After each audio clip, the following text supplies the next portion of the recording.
We are outside the Aristocrat Lounge, and sort of north of the university. And what's special about this place is actually what's in the back of the Aristocrat Lounge. There's a chef named Ray Tatum who's been around every level of cooking in the Austin dining scenes. He's got a place now called Three Little Pigs where he does obviously a lot of pork, sort of Asian-inspired dishes. I'm really excited. Let's go check it out. Rick, hey man. Good to see you. Good to see you. What you gonna have? Twice cooked pork belly. I'd like to try the ribs, venison sausage with Brussels sprouts, crackling meatloaf. Now, what makes it crackling? It's just crackling good. It's just crackling good. What's your favorite thing on the menu? Probably the nom top. What's that? It's a Thai salad Oh, I didn't even see that. with hanger steak. Yeah, what the hell? Let's get that too. Oh, so can I just hop back and say hi and talk to Ray and Yep, come on see you back. guys? Thank you so much. I know you've got a real kind of long and illustrious pedigree as an Austin chef. I started working at Jeffrey's in 1980. I was there from 80 to 92. And this was like a real high-end Oh, fine yes, dining yes, establishment, yes. right? This Jeffrey's thing was just, it was awesome. They let me do kind of whatever I want to do. In 12 years, I grew from, French style, going into Asian style, going into Southwestern style. So I grew with a lot of different types of food other than what I started with. 'Cause I noticed a lot of your dishes here are sort of Asian influenced. Where did that come from? All kinds, whether it's Thai or Vietnamese or Chinese or Korean. They're different, but I just love Asian food. Running a business like this just strikes me as being a lot of work. I mean, It is. I am going on to be 65 years old, and I work about 80 to 85 hours a week. It's awful hard, but I love cooking. I love pleasing people. And I just, Well, I'm really excited to try what you're about to make for us. So I think you're going to enjoy it. thanks, Ray. Holy cow. Holy pig. Dining on a dime, typically we're eating inexpensive food, right?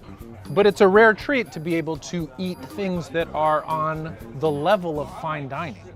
And this is all sort of priced in the $8 to $12 range, which is incredible that I get to eat stuff like this.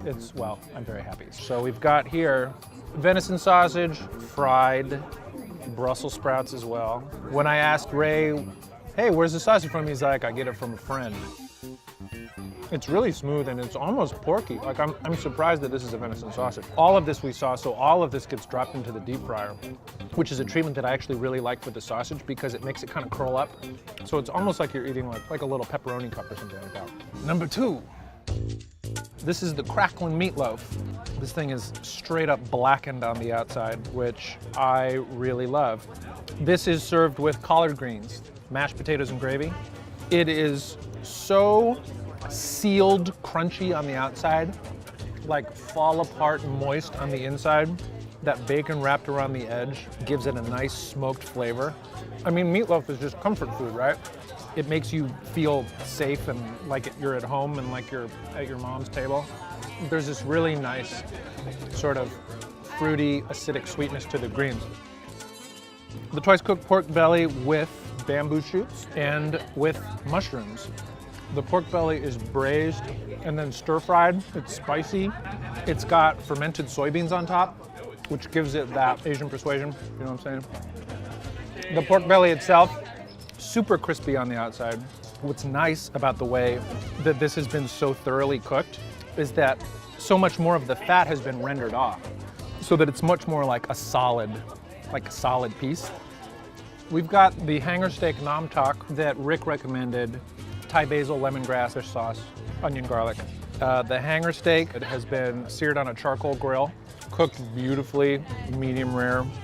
Our last but not least, the pork ribs with bok choy rice cake, which appears to be like this enormous chow fun noodle. For a minute I thought they were starting Poison.